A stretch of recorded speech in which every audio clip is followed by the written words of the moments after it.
Elisa Kuder is 3½. She's been playing the violin since she was 2.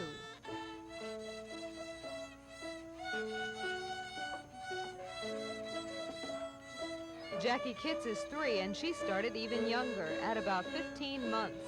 How did you break your violin? What happened to it? It fell on me, and I fell on the violin. Oh, what happened then? How'd you get it back together? Glue this part with this glue, and then you put this pencil with the bridges. The Suzuki method stresses that you can't cry over a smashed violin. After all, kids who are barely toilet trained may take an occasional spill, but very young children can learn to play an instrument the same way they learn to speak a language. Why would such a tiny child find such joy and such ease in playing such a difficult instrument? It's a sense of achievement, sense of ability, and any child who does something that perhaps other children don't do, they feel the sense of achievement, and it sort of encourages them to go on, and it's fun. Babies start out learning to hold a violin-shaped box and then graduate to tiny violins and simple songs. As they progress with the help of their mothers and weekly classes, they learn to read music and become accomplished virtuosos by their teens. About 50 young musicians from around Florida gave a concert at Temple Beth Shalom on Miami Beach for their parents and each other.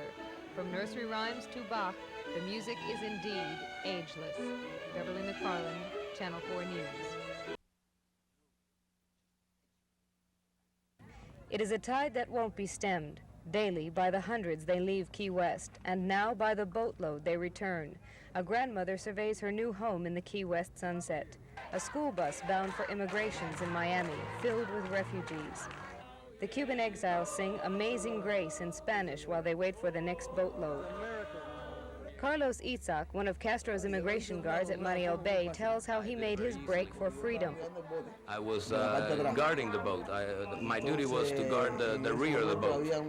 Right at a certain moment, there was a lot of people coming in through the side, and all the media and the guards were on the other side where the people were boarding, so that was my opportunity. The streets are jammed with donated school buses from Miami. A boat comes in with its human cargo and goes back for another load. By the hundreds, the abuelas, the grandmothers, the niños, the babies, the seekers and the hopeful arrive. It is easy, they say. The captains will go back again.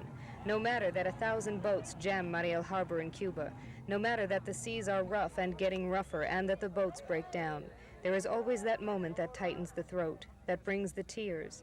They kiss the ground, they laugh and cry and sing. Hundreds of them, every day.